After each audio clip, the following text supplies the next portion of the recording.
Imagine coming home after months abroad, suitcase still in your hand, only to find someone sitting in your living room like they owned the place. Not just anyone, your sister. She moved in, without asking, without a single message. And when I asked my parents why, their answer stunned me even more. I had been away from home for almost 6 months, and every single day of that trip I counted the moments until I could walk through my own front door again. There's something about home that no hotel room, no rented flat, no temporary stay can ever replace. The smell of your furniture, the little creaks in the wooden floor that you know by heart, the way the sunlight pours in through the window at exactly 7:30 in the morning, those things can't be recreated anywhere else. So when my plane landed back in my hometown, I felt a surge of relief and excitement, the kind that makes your chest feel lighter, as though all the weight of being away disappears in an instant. The taxi ride from the airport was quiet, and I found myself staring out of the window, memorizing the familiar streets, the corner shops, and the neighborhoods that I had missed. My suitcase sat on the seat next to me, and my phone buzzed with messages from colleagues, but I ignored them all. I just wanted to reach home, to unlock my own door, and to sink into my own bed. As the car turned down the narrow lane where I lived, I smiled. Every brick, every lamp post, every hedge seemed to wave at me, welcoming me back. The taxi stopped in front of my house. I paid the driver, grabbed my suitcase, and climbed the steps with a mix of exhaustion and anticipation. My key was already in my hand, and I remember feeling so grateful for something as simple as owning a place that was truly mine. But the first sign that something was off appeared the moment I slid the key into the lock. The door was already unlocked. My stomach tightened. I froze for a second, wondering if I had been careless before leaving, but I was certain I had double-checked everything the day I flew out.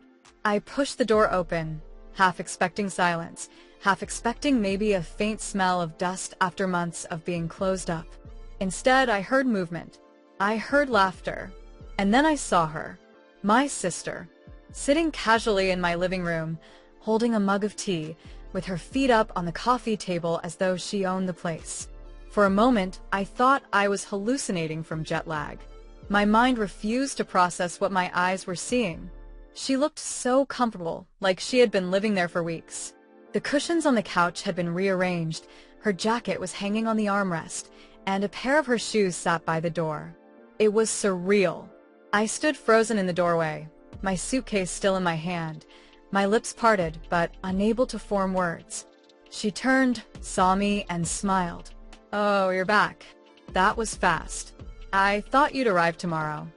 I blinked, still unable to respond. My throat felt dry, and my heart was pounding so loudly that it drowned out every other sound in the room. Finally, I managed to whisper, "What are you doing here?" Her smile faltered slightly, but she shrugged. "Well, I'm staying here. Didn't Mom tell you?" No, Mom had not told me. Nobody had told me. And that realization hit me like a cold slap. My sister had moved into my house while I was away, and my parents had not even thought it necessary to inform me. I dropped my suitcase by the door and walked into the living room slowly, my eyes scanning the space. Everything was rearranged. There were grocery bags on the kitchen counter, books stacked near the television that weren't mine, and her blanket draped over the armchair. My house, the one place I consider my safe haven, no longer looked like mine. It felt invaded, claimed, and altered without my permission. I sat down across from her, still in disbelief. "You moved in? Without asking me? Without even telling me?" She looked uncomfortable for the first time. I didn't really have a choice. Things weren't good at my apartment, and Mom and Dad said it would be fine if I stayed here for a while. "I thought you wouldn't mind." Wouldn't mind. The words echoed in my head like a cruel joke. I wouldn't mind that my privacy had been taken, that my home had been turned upside down, that my trust had been disregarded? My jaw clenched as I tried to keep my composure. Later that evening, after an awkward silence that stretched far too long, I messaged our family group chat. My parents responded quickly, confirming what my sister had said. "She needed help," my mother wrote. "She had nowhere else to go. We thought you'd understand." My father added, "It's just temporary." Temporary.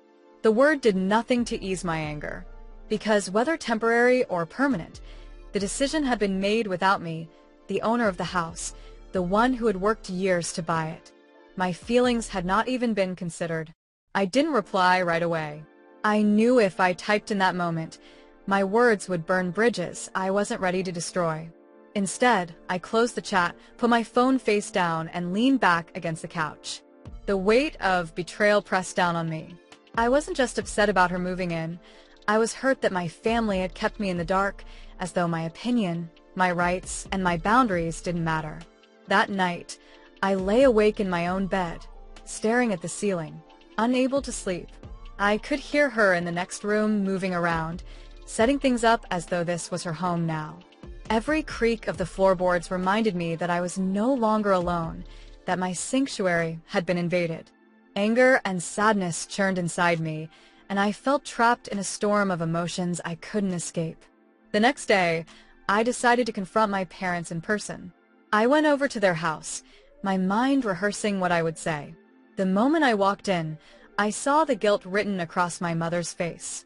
She knew what this meant to me, yet she had chosen silence. "Why didn't you tell me?" I demanded, my voice sharper than I intended. "Why did you think it was okay to make that decision without me?" My mother sighed, placing a hand on the table as though steadying herself. She had nowhere to go. She lost her job, she was struggling, and she couldn't afford rent anymore. We couldn't let her suffer. "You weren't here, and we thought you'd understand." Understand. The word stung again. I wanted to scream that I would have understood, if only they had asked me. If only they had trusted me enough to involve me in the decision.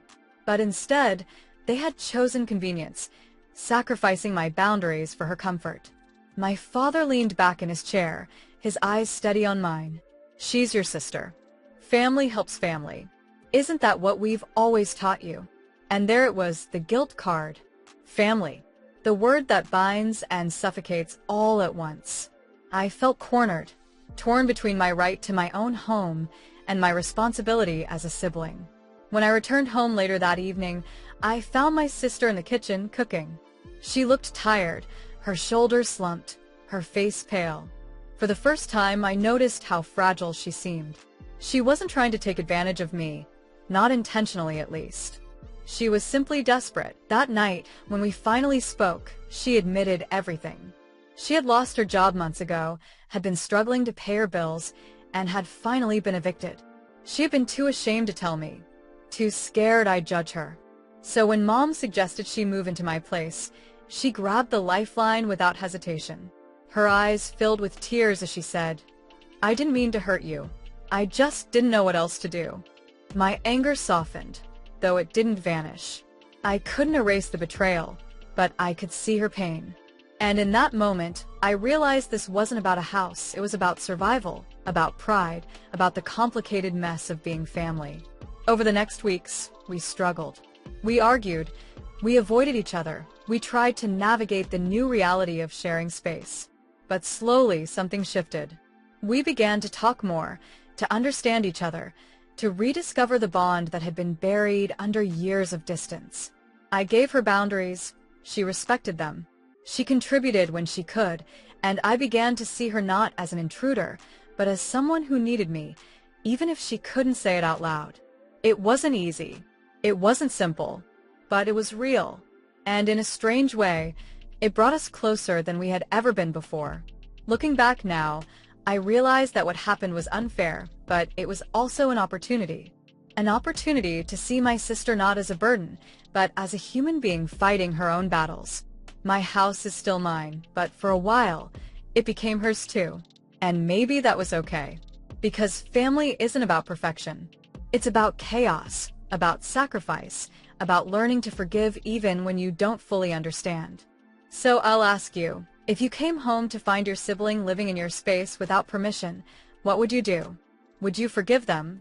Or would you ask them to leave? Looking back now, I realized this wasn't just about a house.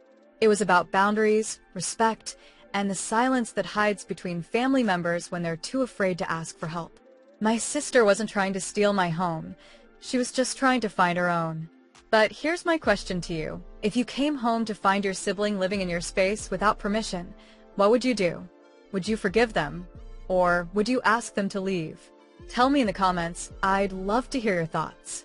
And if you enjoyed this story, don't forget to like the video, subscribe to the channel, and turn on the bell icon so you never miss the next one.